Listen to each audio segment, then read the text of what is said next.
Hello, and welcome back to the Conspiracy Couple podcast. I'm Marisa. And I'm Ethan. And today, we have another spooky episode for y'all. Spooky. But it's not October. No. So, I was going to save this topic. I was debating either doing it in October, but then I got busy and only did 2 episodes. And then I was like, okay, well, I'll just save it for next October because it's spooky. However, a Netflix series just came out inspired by it. And so I was like, I feel like I should do it now while everyone's talking about it. On the relevance. That's exactly correct. Put the Netflix show in the thumbnail. That's correct. Yes, we'll do that. And so I was like, okay, well, there's this Netflix show that just came out about it, and everyone's talking about it, and so we might as well talk about it too. What's the Netflix show? I will not tell you until we get through our intro. Okay. Ethan, how about you just take us through everything that we usually talk about in the intro? Well, we have social media, and you should follow us on it. Instagram at Conspiracy Couple, TikTok, Conspiracy Couple Podcast, and YouTube. If you are not already watching, go ahead. If you would like to watch us talk about this topic, go ahead and head over to youtube.com and find us at Conspiracy Couple Podcast. If you are already watching us here, hello. Thank you for choosing to watch us on YouTube. Go ahead and subscribe and like the video if you have not already. And if you have done that already, go ahead and leave us a comment letting us know exactly what time you subscribed at. And also share the show. Why? Leave us a 5-star review on all platforms. Why do you want to know what time they subscribed? I'm just trying to get people to comment. Well, then comment about something like related to the topic. They could just comment whatever. I don't think it matters. As long as we get the comments. So you're just going to comment like 12:01 p.m. If that's when you subscribed. If you're already subscribed, go ahead and unsubscribe and then resubscribe. Don't do that. No, why not? Anyways. As long as you resubscribe. Anyways. I don't even know. And no, there are no housekeeping updates. If you want to comment what time you subscribed, I mean, that is I'm just giving them an option. They don't have to comment that. You could also comment like, I really love this cat statue in the background that looks like your cat Bean. Nova. Yes, it's almost her gotcha day. 3 days away. 3 days away from recording. It will be Nova's gotcha day. 2 days away from posting. 2 days away from posting. We have had that crazy animal for She's so cute. A whole year. She's sleeping in our bed right now with her head on my pillow. Yeah. She's like real fancy lately. Like she only wants to sleep in the bed with her head on the pillow. Yeah, she's a human. She likes to sleep like a human. Yeah, it's really funny. And she like always is like asleep on the pillow. I'm like, okay, girl. Like, you just want to be like, wait, what's the one that's like, Stormy? Anyway. You look like mommy, baby. My grandma's calling me. You gotta leave that in. Why? My grandma's calling me. So, today, we are going to just get right into it because Ethan just got off the phone with his grandma. So, the show is called The Watcher, and it is about the story or the case of The Watcher. I have seen, like, on Twitter, people using the hashtag The Watcher. Like, it was trending. I kind of want to watch it. It has Jennifer Coolidge in it, I think. She's, like, making a comeback. Anyways, so it is obviously a sensationalized version of the story. So, like, if you've watched the series and then listened to the story, you will probably notice that there are a lot of differences. Right.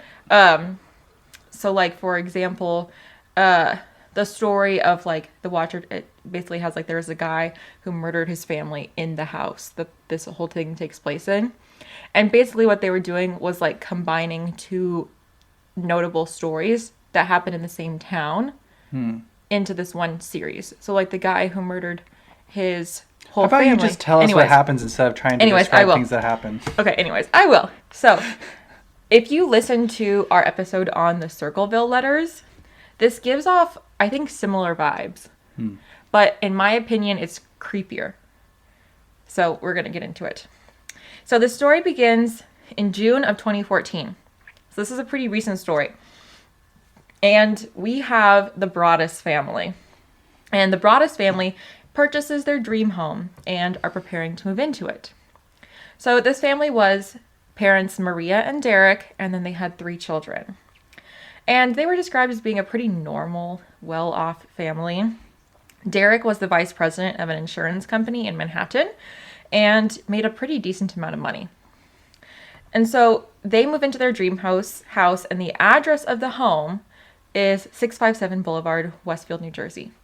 And it feels weird to like share the address, but that plays into public record, right. I guess. So Westfield, New Jersey, where the home is, was a very idyllic, beautiful town, and it was a great place to live. And buying a house in that area meant that you had made it. Specifically in that neighborhood or on the street that the Broaddus house was on, that was like, you have made it, we're pretty wealthy. So at the time, Westfield was the 99th richest town in the United States. But I believe it was like the 14th richest town in New Jersey. Wow. So the house was nice, obviously, and they purchased it at $1.3 million. And 2014. the house had 6 bedrooms. Probably be worth a lot more now. Well, we're going to get into it. Despite, if whatever happened there. Yeah. So the house had 6 bedrooms, and it was apparently very close to the house that Maria had grown up in, which meant that Maria had grown up wealthy. Oh. So that neighborhood was basically comprised of mostly families. Mm-hmm. There weren't a lot of like things that would draw like single people to the area. It was more so like a neighborhood with like a lot of families or people who had lived there for a long time. Like schools nearby and stuff like that. Yes. Yeah. So the family bought the house at above asking price. So that's something that you should pay attention to. Okay. So they buy the house 3 days after the sale closed, and before they even moved into the house, they were doing renovations. So they had bought the house, they were renovating the house, and then they were going to move in after they completed the renovations. Makes sense. So Derek is at the house in the evening, at about 10 o'clock in the evening, working on the house. And he goes and he checks the mail. Well, they're new there, right. So they don't really have any mail, right? Except for like spam. But they find a like thick letter in the mailbox that is addressed to the new owner. So the note was typed out, but it was signed by hand. Interesting. So the letter said, "Dearest new neighbor at 657 Boulevard." I'm trying to like read it like the intro lady from Desperate Housewives. Like the narrator in Desperate Housewives. "Dearest new neighbor at 657 Boulevard, allow me to welcome you to the neighborhood. How did you end up here? Did 657 call to you with its force within? 657 Boulevard has been the subject of my family for decades now. And as it approaches its 110th birthday, I have been put in charge of watching and waiting for its second coming. My grandfather watched the house in the 1920s, and my father watched in the 1960s. It is now my time. Who am I? There are hundreds and hundreds of cars that drive by 657 Boulevard each day. Maybe I am in one. Look at all the windows you can see from 657 Boulevard. Maybe I am in one. Look out any of the many windows in 657 Boulevard at all the people who stroll by. Maybe I am one." The letter also discussed the family specifically. Oh, saying, heck no. "You have children. I have seen them. So far, I think there are 3 that I have counted. Do you mean to fill the house with the young blood I requested? Better for me. Was your old house too small for the growing family? Or was it greed to bring me your children? Once I know their names, I will call them and draw them to me." The letter also said, "I asked the Woods to bring me young blood, and they listened." The Woods were the people who lived in the house before them. The letter concluded by saying, "Let the party begin," and was signed, "The Watcher." This is the point in the story when you say, "Oh, heck no," and you GTFO. GTFO, yeah. Would you GTFO if you were $1.3 million deep in this house? I'd sell the house. Okay. Finish my reservations, sell the house. I wouldn't tell people about the Watcher. I'd be like, not my problem. Actually, that's probably the wrong thing to do. But I would GTFO. I'd call the cops. I would maybe BRB instead. Yeah. I would maybe not leave like permanently, but I'd be like, hey, I received this letter and I don't feel comfortable living in this neighborhood until I know this is fixed, like figured out. Seems like stalker vibes. Especially bringing in the kids into it. Yeah. If it was like, just I was like, whoa, that's kind of weird. And then the second half, I was like, heck no. Heck no. Yeah. So there was no return address on the letter, which meant that it had been processed at the mail, like at the mail place in New Jersey. Everything was typed out, and then they signed the Watcher. Mm-hmm. So when Derek receives the letter, he reads it, he opens it. He immediately reached out to the previous owners of the home. Uh-huh. And the people who had sold him the house, which were John and Andrea Woods. Mm-hmm. So the Woods family... That's smart. Yeah. The Woods family had lived in the home for 23 years. And said that they had never received a letter like that. Except for one time, a few days before they moved out, which was about a week or two around the time of the sale of the house closed. But they said it wasn't, like, creepy.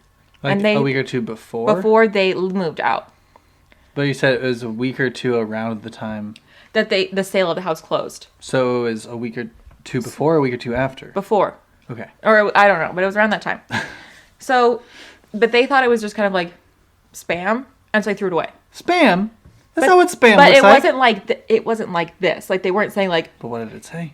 They threw it away. It wasn't like that big of a deal. So, the Woods family said that even though they had this letter, that the whole time they had lived in the house, they always felt really safe. And they never felt like anyone was watching them or that there was anyone creepy around. Right, because why would you? And normally they just thought that the note was weird. Like, they didn't think it was scary. They didn't think it was creepy. Like, they got a note, the note they got before they moved out. And they're like, that's weird. So they threw it away. I mean, yeah. However, I probably would do the same. The next day, Andrea Woods decided to go with Maria to the police station the next day. Yeah, good. And so they go down to the police station together to report the letters.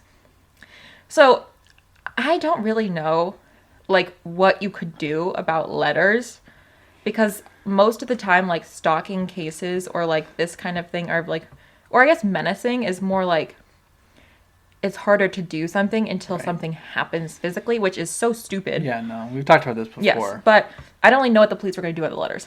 But I feel like if you, at the very least, like, letting the police know, then it at least puts them on watch. Right. Like, they at least know this is a situation that's going on. Right, so the police actually took this seriously. I would still not want to move into the house. Yeah, the police took this pretty seriously. Yeah, because he brought in the kids. And it could have been, well, one of the kids were brought up. Also, it's a very wealthy neighborhood.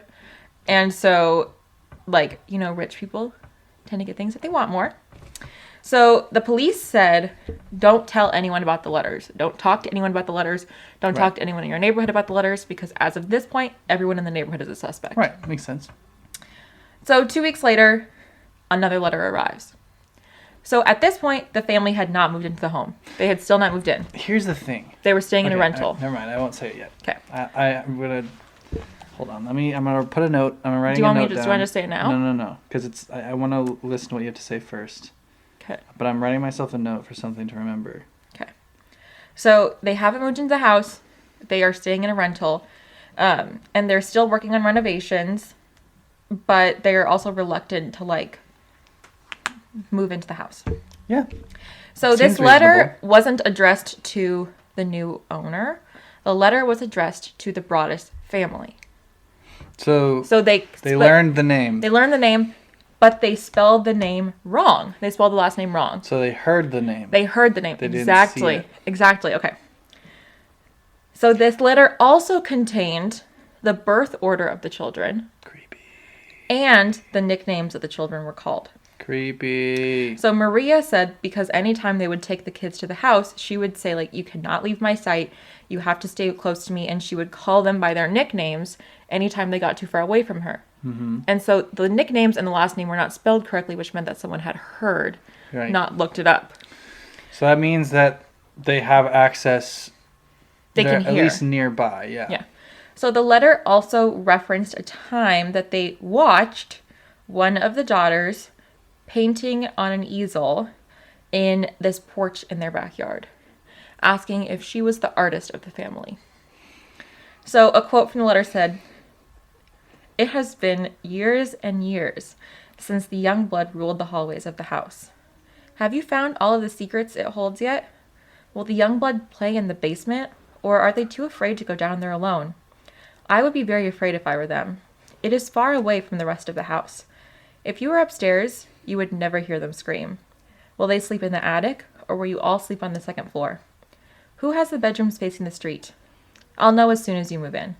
It will help me to know who is in which bedroom. Then I can plan better." It also said, and it referenced all of the people coming in and doing construction and renovating the house. And it talked about all of the work that was being done. And it said, "Have they found what is in the walls yet? In time, they will."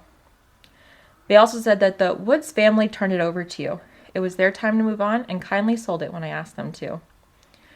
After they received this, they put a hold on the move-in plans and stopped bringing the kids to the house. Like I said, this is another point in which I would GTFO. Yes. Yeah. So they put on, so they're like, we are not planning on moving in the house anytime soon. The kids are not allowed at the house anymore. Maria goes to the police again. I do have a question about the letter. Do you know if it was like sent by the mail? Like, did it have a stamp? Okay. It was sent by the mail. And it was and we're going to talk about like the dates, but it was postmarked through the post office in New Jersey. So that meant it had been sent in the area from someone in the area. Well, we know that the watcher at least lives or is in that neighborhood often if they're able to see all that they're seeing. And you would assume, based off the amount of knowledge that this person has about everything going on in the house, that they are a neighbor or something like that. Keep that in the back of your head. So they stopped coming around, and it wasn't long before a third letter arrived at the home. So the only one that would go at this point was Derek usually. So Derek would sometimes go with Maria, but usually it would just be him, and she wouldn't go. So this letter says, "Where have you gone to? 657 Boulevard is missing you." So with all of this going on, the investigation into the identity of the watcher wasn't really going anywhere. Right, because how are you supposed to... It's not typed, or it's not handwritten, so it's not like you can do a handwriting test, which we already know are not super reliable. It's being sent through the mail with no return address, so you don't know where it's getting picked up from. And they technically haven't like committed any like serious crimes yet, so it's not like the police can get a warrant to like search the mail and stuff like that. Also, the letters were tested for fingerprints, and none were found. Yeah. So the first letter was postmarked June 4th.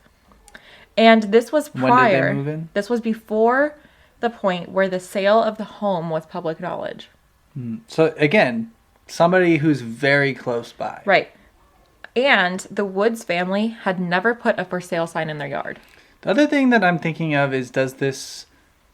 I mean, I was thinking this before the letters even mentioned, like, something being in the walls, but I was like, are there, like, cameras or microphones hidden inside the house? That's a really good point. Because I'm like, that's the other way that maybe they know exactly what's going on, because they can literally see and or hear in the house.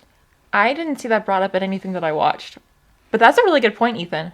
I mean, that's what I'm saying is, especially if this guy's like, if they found what's in the walls, I'm like, I'm taking the hammer to the wall, man. Right. Well, first off, I'm GTFOing. You're GTFOing, and then you're construction workers, and I'm saying, hey, put a hammer through the wall. So you're GTFOing, but while you're GTFOing, you're on the phone with the construction worker, and you're saying, how about you just put a hammer through the wall? Right. That makes sense. No, I hadn't thought about that, but that's a really good point, because obviously, like, there's times where they're outside, right, and they're calling to the kids, right, and so they can hear that. But are they spending all of their time outside, or are they spending time inside? Right. Like, how would they, like, they can see people coming and going and coming and going. But that's a really good point, because I was like... I mean, I don't know if when they said, have they found what's in the walls, I'm like, what's in the walls? Right. Why isn't anyone talking about what's in the walls? Right. Like, but I'm like, I don't know if anybody's ever spied on their neighbors before. I feel like everybody does, like, from time to time if something's going on. But usually it's relatively difficult to, like, exactly see or hear what's going on. Unless it's very loud. And right? if it's very loud, then you're like...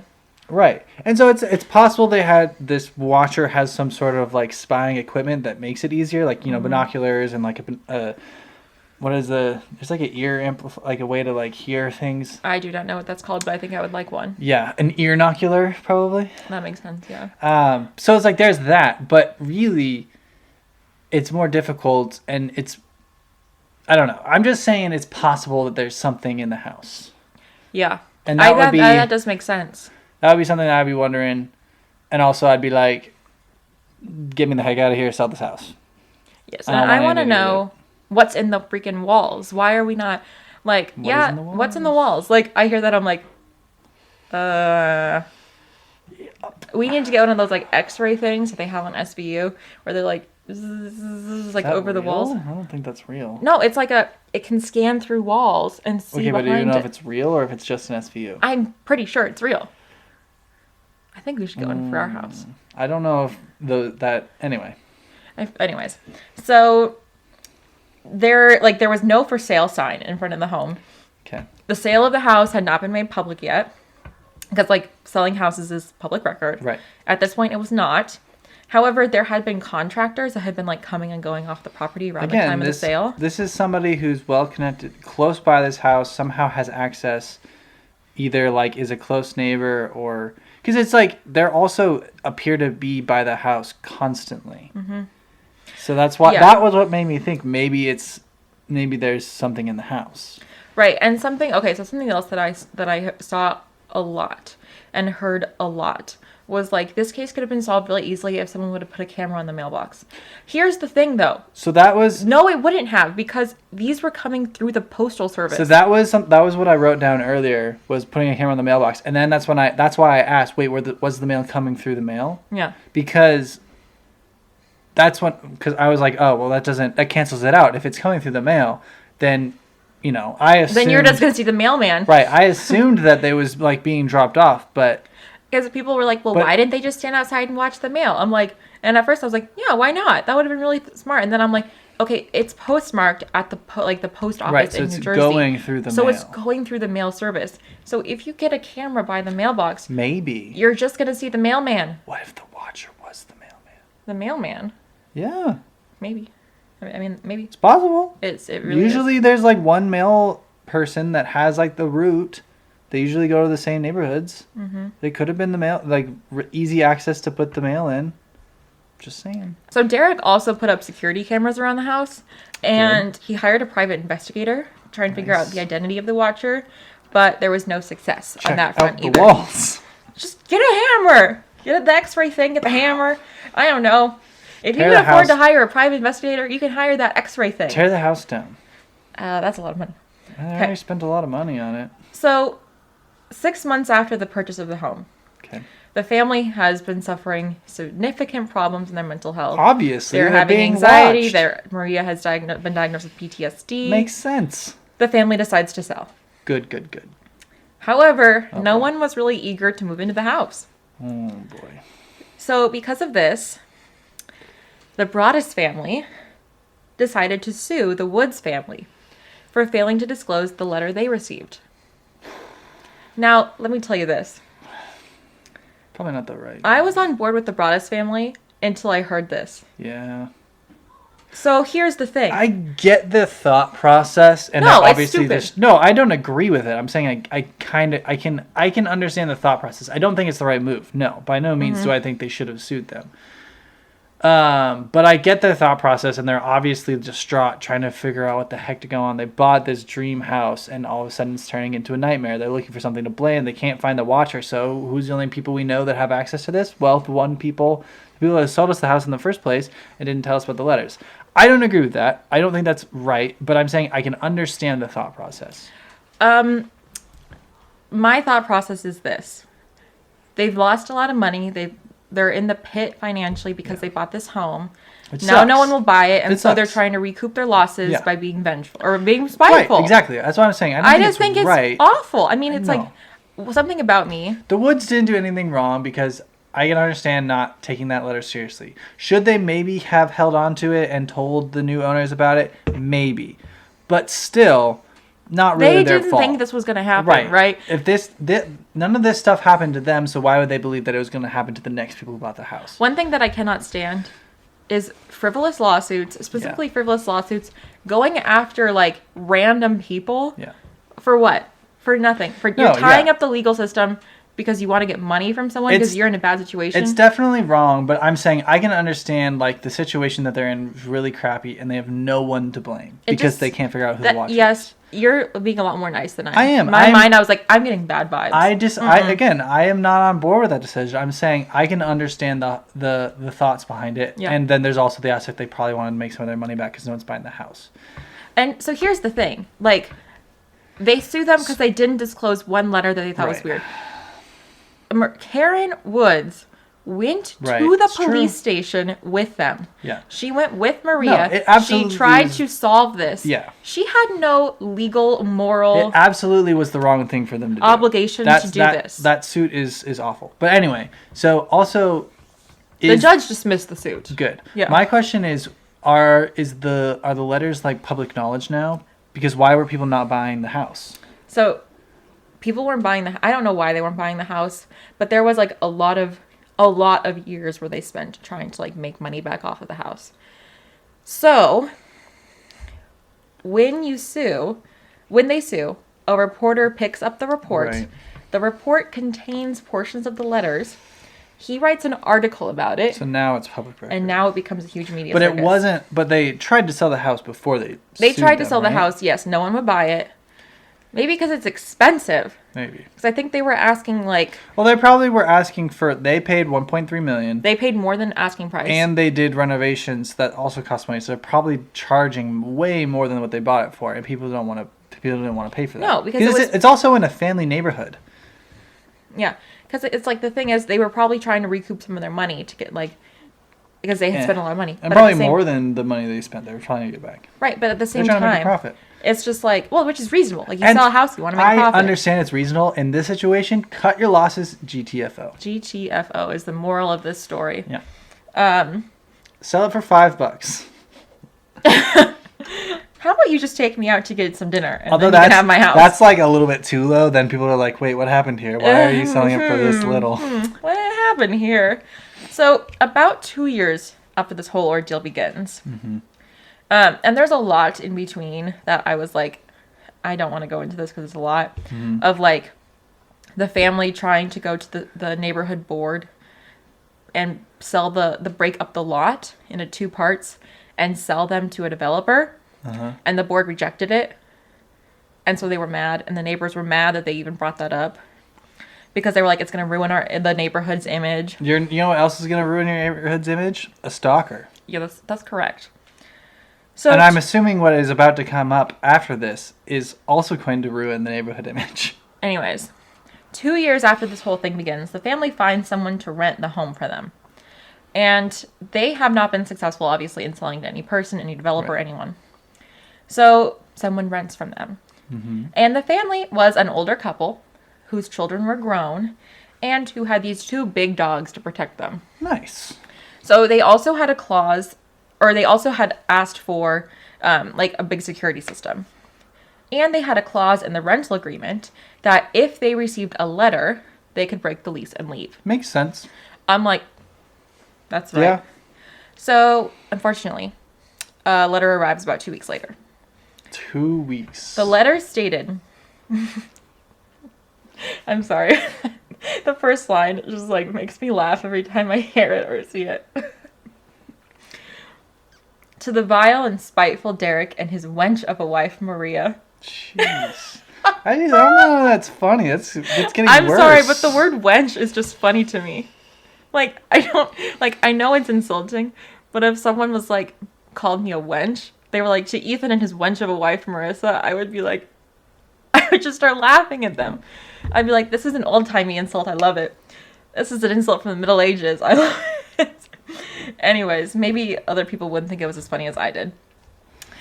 So, to the violent, spiteful Derek and his wench of a wife, Maria, 657 Boulevard survived your attempted assault and stood strong with its army of supporters barricading its gates.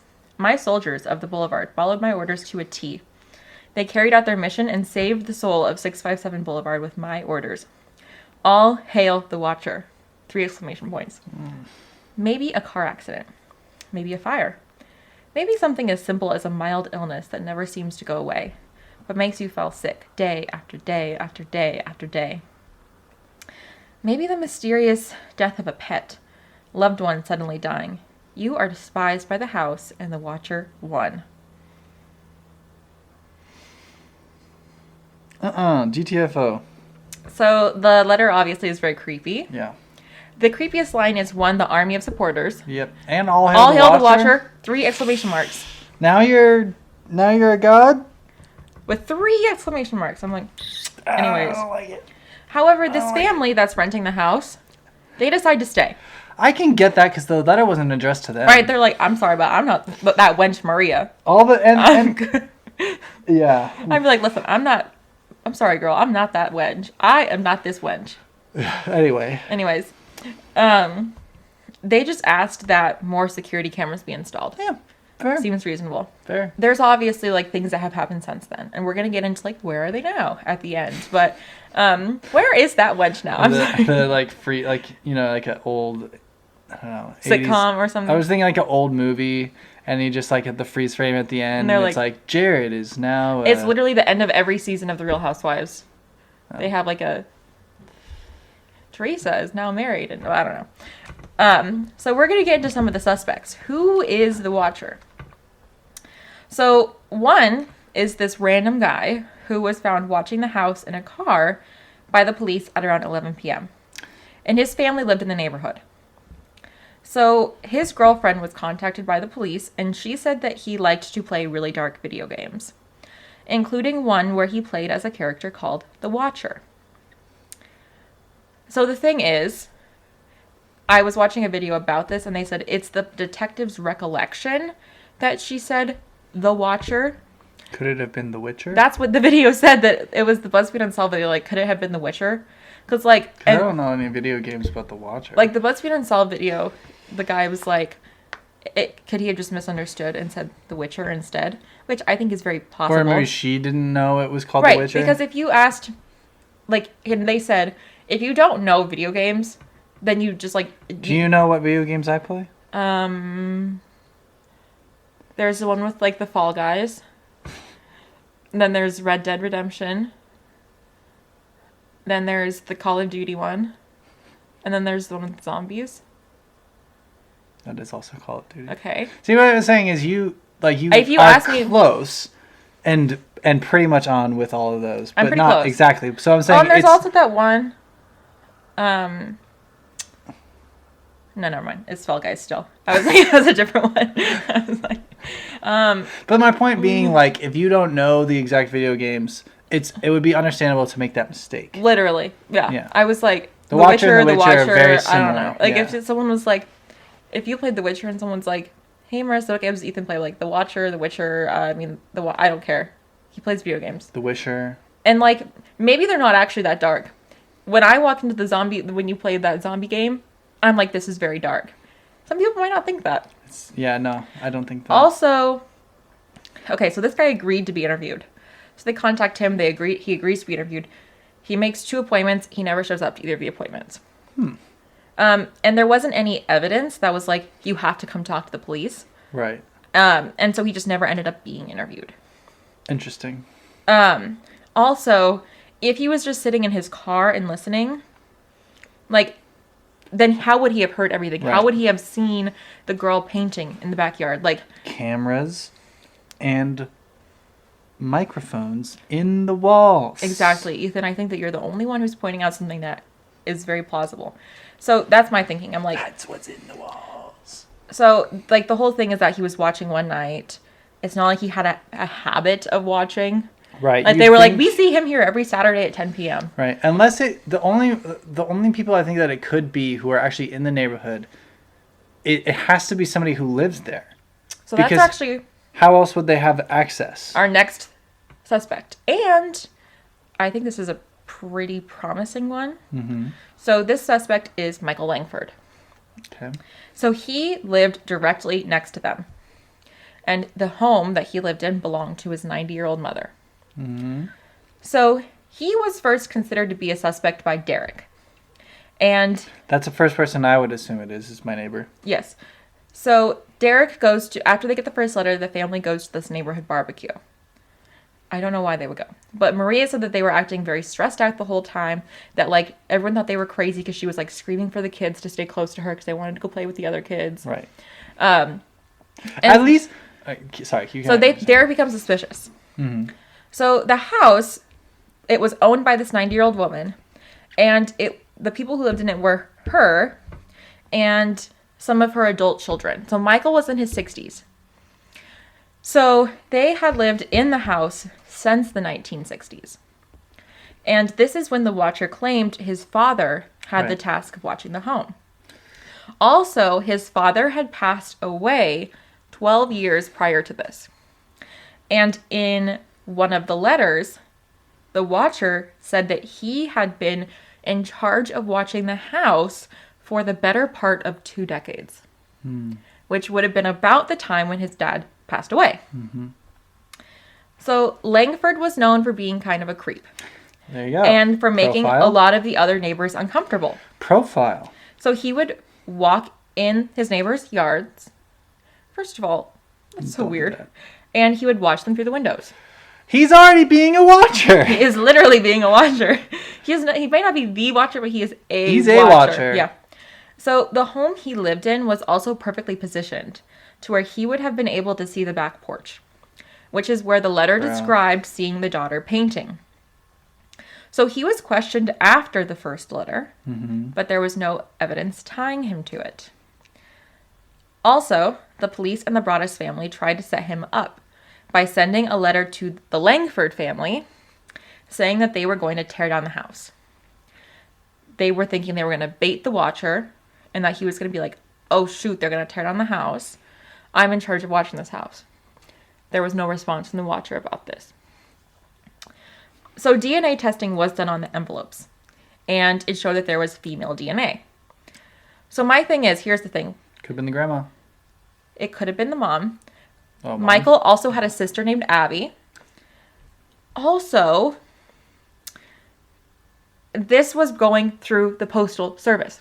Right. If this was touched by a female employee at the Right. post office, then there could have been a lot of places where a female's DNA could have gotten on there. Yeah. Whoever the watcher is, they did a good job of making it difficult to track them. Also, they tested Abby's DNA from And a it water didn't- bottle she had used and compared it to the DNA on the letters, but there was no match. Yeah. So Michael was eventually ruled out as a suspect, though the reasons are not really clear. I don't know if anything I've heard would lead me to believe that he should be ruled out. So the police You basically can't charge him. the but police basically told the Broaddus family Michael is not a suspect. Michael has been cleared. How? So some people suspected that it was because the police thought that he wasn't capable of writing the letters because he had schizophrenia. Which I think that that's a really easy thing to be like, well, he couldn't do it. It's like, by all intents and purposes, he was still very functional. Right. So of course he could have written the letters, right? Yeah. I don't buy that. I don't know reasoning. much about it, but it just seems like they're like, well, he couldn't do it. It's like, well, I feel like there was nothing that really, the problem is there's no evidence. So there's no evidence either pointing towards him or away from him. Right. That's the issue. That's why this is a conspiracy. There's no evidence pointing to or from anybody. Yeah, exactly. For all we know, it could have been the woods. I don't know why. There's no motive, but Yeah. there's no motive for any of this. There's no motive. They got sued. There's no motive for any of this. Right. It's Another theory, though, this yeah. kind of maybe points to motive, is it was a neighbor of the family who was harassing the Broaddus family for some reason. Mm-hmm. So, a few days after the first letter arrived, Derek was giving one of the couples in the neighborhood a tour of the house. Uh-huh. When the wife said, "It'll be nice to have some young blood in the neighborhood." And Derek was just like, Who says young blood? that's what I'm saying. I'm like, okay, this is 2014. Who says that? That's creepy. Like, Well, did she say it'd be nice to have some young bloods in the neighborhood or some young blood? young blood. So that's not. While it is it's a rare turn of phrase. I wouldn't say it's like unheard of. Right. It's not, like it'll be nice to have some youth. It'll be like I've heard that. It's not like that's crazy. Yeah, I've heard that in is- neighborhoods. Like, oh, it'll be nice to have some kids running around. Right. And to use the phrase young blood certainly is weird and certainly is suspicious considering What he got. the term young blood being used in the letter. It's not necessarily like it could be a coincidence. You know, correlation Yeah. does not equal causation. Period. So another theory that kind of has some motive is that it was someone who had lost in the bidding war that the Broaddus family had won to buy the That's petty. That's so home. petty. Okay, here's the thing. So I saw this on a YouTube comment, and it said that the fact that they paid above asking price meant that there had probably been a bidding war Right. that the Broaddus family had won and that someone had lost. Right. So could they have been so mad that they tortured the family to try to get them out of the house so they could swoop in and get the home they wanted all along for a cheaper price? But they never bought it. Here's the thing, though. This has happened in the past. Like, there is precedent for this, where a woman wanted to buy her dream home for her and her child. I saw this in the comment section. But so this is not necessarily confirmed. Not confirmed, but I was like, this obviously could happen. YouTube comments never lie. But that people have done this where they've been like, I want this house. That's so skeevy, though. And okay. if I'm not just saying, I'm just saying, that's messed up. That's so messed up. To psychologically manipulate people like that, that's messed up. Mm-hmm. You have to be some sort of sociopath to think that's okay. And the other thing is, then, I understand maybe the reason they haven't sold it is because the Broadus weren't offering it for cheaper. But nobody's bought the house since then, right? Yes, they have. Oh, somebody has? We haven't gotten to the where are they now section yet, Ethan. Well, okay. Still. So the Broadus family had actually thought that it could have been someone who was in the bidding war, but the Woods family said that it hadn't really been contentious, and that one family had backed out of purchasing the home because they had received a big medical diagnosis, and another family had bought another house, and so they hadn't needed to enter into the bidding war anymore. And so it wasn't that contentious. The last theory is that the Broadus family was behind the whole thing. Oh, why? So this theory was really popular with the neighbors, with those living in the neighborhood. So people questioned whether the Broadus family had gotten in over their heads financially with the expensive house and that they were desperate to get rid of it. So they used the letters as a way to get out of a bad situation. So they were also curious why they kept pouring money into the house and renovations when they had no plans on moving in. Because they were planning on moving in. So people were also questioning whether they were trying to get a movie deal. Because as their story started gaining traction, a lot of movie studios did want to buy the rights to the story. That's, again, sociopathic. So if they were having financial problems, this would have been a very attractive offer. If they were having financial problems, don't drive down the value of the house you're living in. Right. By creating this story. So after another one of the attempts to sell fell through, this was when they were denied breaking up the lot. Some of the families in the neighborhood got threatening letters sent to them by friends of the Broadus family. Uh-huh. Now, it came out that these letters were written by Derek. Okay. To threaten the people who had turned down their thing. Because he's angry and being petty now. Yeah, I'm like, Derek, we've already sued and now we're writing petty letters. Let's just, not do this. So he says that these were the only letters he wrote anonymously. And he was just mad that his neighbors didn't care what he was going through. I kind of get that, yeah. It does look bad. Yeah, no, it's when bad you're look. writing anonymous letters as a response when you're getting anonymous letters, right? It's not a bad look. It's not a good look. Yeah, no, it's definitely not a good look, but that doesn't mean it was. I still don't buy that it was him because everything that they went through drove down the value of the house. Right. So if their intention was to make their money back because they were in financial trouble, they did the opposite. Yeah. However, also around the time that they got their first letter, another family in the neighborhood got a letter from the Watcher. But they just, again, threw the letter away because they were like, this is just spam. Interesting. Also, of course, people cite that there was very real emotional distress. Yeah. And that they were treated for this. Yeah. So this is still unsolved. This case is still unsolved. The family ended up selling the house in 2019 for a $400,000 loss. Exactly, which is why I don't think it was them. And they did end up selling the rights to their story to Netflix for the series. Still doesn't make up the money, though. So obviously the show is pretty dramatized. Right. And the new owners have apparently reported no problems with the house or any letters from the Watcher. So we're done with the where are they now. Okay.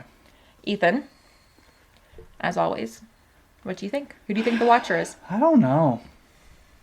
It's definitely weird. The fact that there has not been a letter from the Watcher since the Broaduses moved out is a little strange. And maybe would lead you to believe that they could be involved somehow. Also could be that they pissed off somebody and somebody was making a getting revenge on them. Could be the neighbor, something. I don't know. It's all very weird. And also, here's the thing. I will say at least they didn't just be like, oh, well, we're going to live in this house anyway. Like anyone in a horror movie would have. Also, okay, so my thing is, like, if they... Oh my gosh, Bean is just, like, staring at me. Come on, keep going. We gotta If they were being petty and, like, suing people and, like, writing these anonymous letters, it makes me think, like, how were they as neighbors? That's fair. Like, what else were they doing that maybe their neighbors did not like them for some reason? Like, especially in, like, these rich neighborhoods, or, like, just in any neighborhood in general, like, neighbors are very, like, well-connected. Sometimes. I mean, when I was growing up, I was very well connected with all my neighbors. I knew most of them.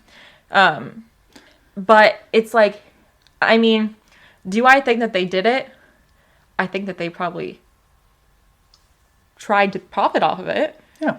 Which I think is, Okay, there are a lot of things that have happened that are not making me all go, victims are completely innocent. Right. There are some things that they do that I'm like, I don't like that one. But they're still victims. Right. I think that it was I think that honestly it was probably a couple people in the neighborhood. Potentially. I don't think it was just one person. I think that it was probably a couple people together in the definitely neighborhood. Seems to be somebody that had a vendetta against them specifically. I think it was Michael Langford. I think it was Michael Langford and other people who had lived in the neighborhood for a long time. Well, why didn't they want them there? Maybe because they were, like, annoying. Or maybe, I don't know. I don't know. But, like, it seems like Michael had this, like... Michael definitely seemed to be very creepy. He seems to have... Which is not a good sign. Right. Like, and it does seem to, like, line up with, like, the Watcher. I don't know why someone would want to watch a house. But there are some things that kind of line up. But I do think that, like, at first it was maybe just one person. And then they were like... The neighbors were like, we don't like these people. And so they all banded together. But... That's a lot of coordination and something that's so cruel. It is. Even but if you don't like them. I'm just saying. Here's the thing. I would never do something like that. No, it is cruel and people are cruel. Here's my thing. As soon as you bring children into it, like, as soon as you start threatening their kids, you'll never hear them scream if they're in the basement. Like, as soon as you start threatening kids, we're done. We're done. Dunzo. Yeah. But no, I don't know. I think it is very weird that there has been such a long period of time with no letters. Yeah. But then again, before all this happened, there had apparently not been any for like 20 years. So it's like, why did the letters start when they bought the house? Why have they ended? It raises some questions about what the letters were really about. Was it really about the house, or was it about who bought it? Seems to be about who bought it. Period. Okay, well, what do you guys think? Who do you think the Watcher is? Why do you think they targeted the Broaddus family? And do you think they put wires in the house? Yes, do you think they put wires in the house? What do you think is in the walls? What's in the walls? What's in the walls? Whoever the current owner is, gotta... Take a hammer to the walls. If you're listening, take a hammer to the walls. Okay. Only if you live there. Only if you live there. Don't break in and do that. Don't do that. It's a crime. Yeah, that's illegal. We are not responsible. We do not endorse breaking and entering. We don't endorse crime. We don't endorse crime. You heard it here first. Anyways, let us know what you guys think. Very creepy episode. If you watch the series, let us know what you think about the series. Anyways, I'm kind of scared. Should I watch it? Let me know. See you later. Bye. Bye.